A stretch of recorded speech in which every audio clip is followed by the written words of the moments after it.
अब हम देश के युवा छात्रों को डिप्रेशन से निकालने की अपनी मुहिम जारी रखेंगे, जिसका नाम है कोटा SOS।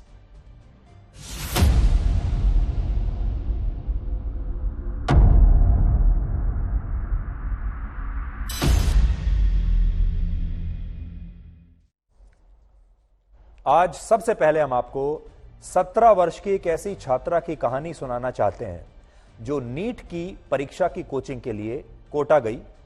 वहां जाकर उसे सफलता नहीं मिली और वो डिप्रेशन के अंधेरे में डूबती चली गई और एक दिन वो आत्महत्या करने वाली थी। उसने ये सोचा कि अब उसके सामने और कोई विकल्प नहीं है, अब वो आत्महत्या कर लेगी। आत्महत्या करने ही वाली थी कि उसके किसी रिश्तेदार का फोन आ गया। उसके बाद उसने उसे अपनी पूरी कहानी बताई कि मैं तो आत्महत्या करने वाली थी। माता पिता को इसकी जानकारी मिल गई और माता पिता तुरंत कोटा आए और अपनी बेटी को वापस घर ले गए और उसकी जान बच गई। आज ये छात्रा और उसके माता पिता दोनों खुश हैं और अब ये छात्रा अपने घर पर अपने परिवार के साथ रहकर ही परीक्षा की तैयारी कर रही है, लेकिन उसकी जान बच गई। इस छात्रा ने हमारी कोटा SOS सीरीज देखी और इसके बाद ये सीरीज देखने के बाद उसने मुझे इंस्टाग्राम पर एक मैसेज भेजा और कहा कि उसके जैसे हजारों छात्र कोटा में इस समय भी डिप्रेशन में हैं, वो आत्महत्या करना चाहते हैं और ये हजारों छात्र आज भी मदद का इंतजार कर रहे हैं। और इस छात्रा ने कहा कि आप उनकी मदद कीजिए, यानी वो चाहती है कि हम इन छात्रों की मदद करें। इंस्टाग्राम पर जब मैंने इस छात्रा का मैसेज पढ़ा तो मैं काफी हैरान भी हुआ, बड़ा दुखी भी हुआ, क्योंकि इस छात्रा ने मुझे यह बताया कि वो कुछ दिन पहले ही कोटा से अपने घर लौटी है और कोटा में एक दिन ऐसा आया था जब उसने आत्महत्या करने का फैसला कर लिया था और इसी दौरान उसके माता पिता को इसके बारे में जानकारी मिल गई और फिर वो उसे कोटा से वापस ले आए। आज आपकी स्क्रीन पर भी उसका आप देखिए एक स्क्रीनशॉट हमने लगाया है और उसने जो मुझे लिखा है मैं आपको थोड़ा पढ़कर बताता हूं। वो मुझे लिख रही है कि मैं कोटा में नीट की तैयारी के लिए गई थी। मैं कुछ महीनों में डिप्रेशन की शिकार हो गई थी।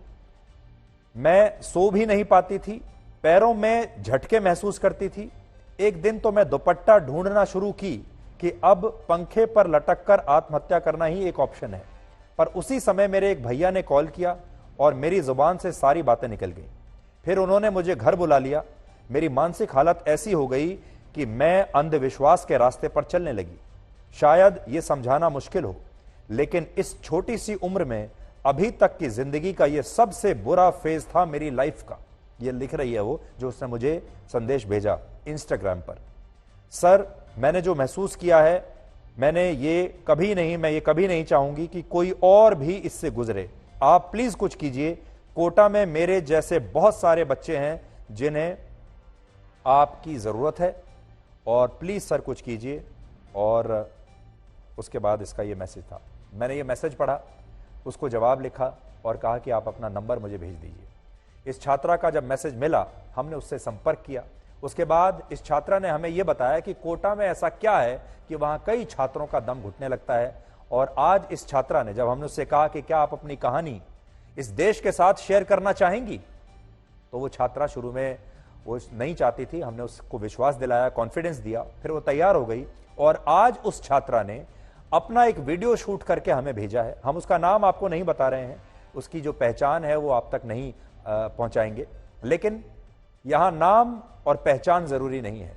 यहां बात यह जरूरी है कि वो आपसे आपका अपना अनुभव जो शेयर करना चाहती है, उस अनुभव में ही सॉल्यूशन छिपा हुआ है। अब आप सोचिए, इस छात्रा की पूरी कहानी सुनिए पहले, और इसकी कहानी सुनने के बाद आपको समझ में आएगा कि असली समस्या कहां है और उसका सॉल्यूशन क्या है। नमस्कार, मेरा नाम है। मैंने इसी साल अपनी 12वीं की परीक्षा पास की है। आज मैं आपको खुद से जुड़ी एक महत्वपूर्ण बात बताने जा रही हूँ। मैंने 12वीं की परीक्षा देने के बाद कोटा जाकर नीट प्रिपरेशन करने का फैसला किया।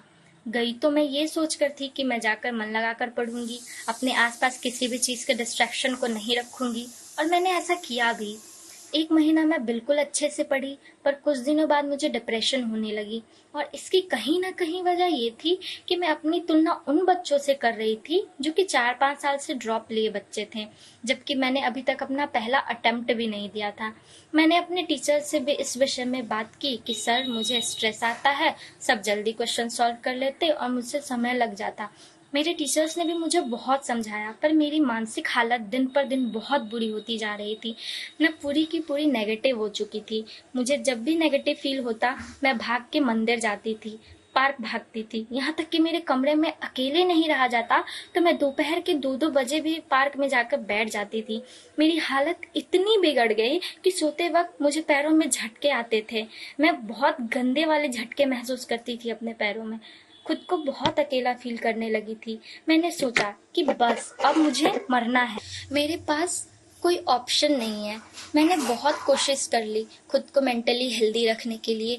उस दिन दोपहर के करीब जब मैं पंखे में लटकने के लिए दुपट्टा ढूंढ रही थी, तभी मुझे एक मेरे भैया का कॉल आया और मैं वहीं रो पड़ी। मैंने उनको बताया कि मुझे ऐसा फील हो रहा, तो उन्होंने मुझे घर पे बातें कहने को कही, पर मैं अपने घर वालों को ये सब बताने में बहुत झिझक रही थी।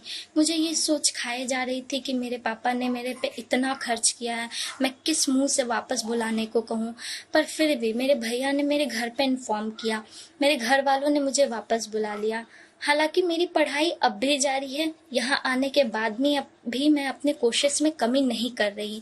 तो मैं उन सभी बच्चों को जो नीट या आईआईटी जैसे एग्जाम्स के प्रिपरेशन कर रहे हैं, उन्हें कहना चाहती हूँ कि आप अपने आप को फर्स्ट प्रायोरिटी दें। आपकी ज़िंदगी से बड़ी ये नीट या आईआईटी नहीं है। मैं आने के बाद भी लोगों से बातें सुनती हूँ कि तू भाग रही है, तेरे से नहीं हो रहा है, हार मान रही है, ये वो। हमारा समाज जो है वही हमें सुनाते हैं, और जब हम कुछ गलत कदम उठा लेते तो वही समाज हमें ज्ञान देने आते कि ऐसा नहीं करना चाहिए था, हार नहीं माननी चाहिए थी। समाज ही अपने एक बात पे नहीं टिकती। उन्हें ये नहीं समझ आता कि हम भाग नहीं रहे हैं, हमें बस ये करियर ऑप्शन अच्छा नहीं लग रहा। हम दूसरा करियर ऑप्शन भी चूज कर सकते और शायद वो हमारे लिए ज्यादा बेहतर हो। मैं उन सभी माता पिता से भी अनुरोध है जिनके बच्चे कोटा या कहीं और जाकर भी तैयारी कर रहे हैं कि आप अपने बच्चों को समझने की कोशिश करें, उनसे बातें करें, किसी भी तरह का दबाव ना दें। जरूरी नहीं कि आपके बच्चे भाग रहे हैं चीजों से, शायद ये भी हो कि उनसे वहाँ ये सब बर्दाश्त ना हो।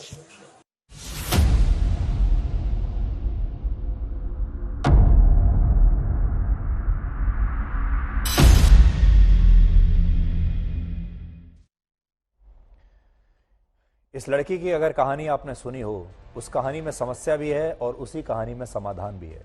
इसमें जो सीखने वाली बात है वो ये कि ये छात्रा अगर उस दिन फोन ना आया होता तो ये छात्रा आज जिंदा नहीं होती। इसने आत्महत्या करने की पूरी योजना बना ली थी, आत्महत्या करने ही वाली थी ये। तो सोचिए ये कितनी किस्मत वाली है कि ये बच गई।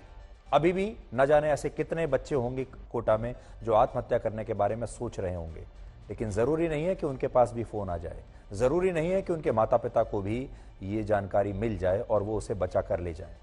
इसमें पहली बात तो बच्चों के लिए है। बच्चों में आपने देखा होगा इस बच्ची के ऊपर भी यही दबाव था कि वो अपने माता पिता को कैसे बताए कि वो नहीं कर पा रही है। माता पिता ने इतना पैसा पहले ही लगा दिया है, माता पिता का पैसा बर्बाद हो जाएगा। बहुत सारे माता पिता जमीन बेचकर अपने बच्चों को भेजते हैं, बहुत सारे अपना जमीन मकान गिरवी रखकर, किसी ने बैंक से लोन लिया है। अब बच्चा कैसे बताए? तो बच्चा बहुत दबाव में है, वो बताना नहीं चाहता। लेकिन यहां माता पिता की बहुत बड़ी जिम्मेदारी है और उन्हें देखना होगा कि अगर बच्चा बता नहीं पा रहा है, आखिर है तो उन्हीं का बच्चा, उन्हें समझना पड़ेगा कि बच्चा उनसे कुछ कहना चाहता है।